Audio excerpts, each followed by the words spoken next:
Hello, hello, hello. Good day, good afternoon, good evening. Wherever you are in the world, please share this broadcast. I want to get it out to as many people as possible. Today, I got a request from a young lady asking about the medical transportation provider form for the state of Illinois.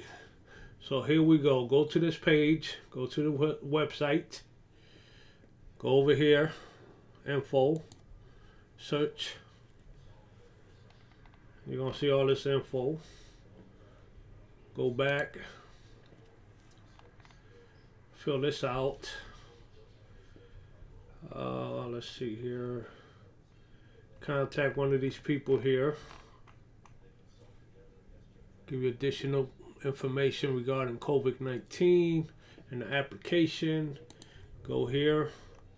This is what the application looks like. One of them. And then this is the other one. Here it is right here. Okay. Emergency medical transportation. You go down here. EMS non-transportation provider. You click on that.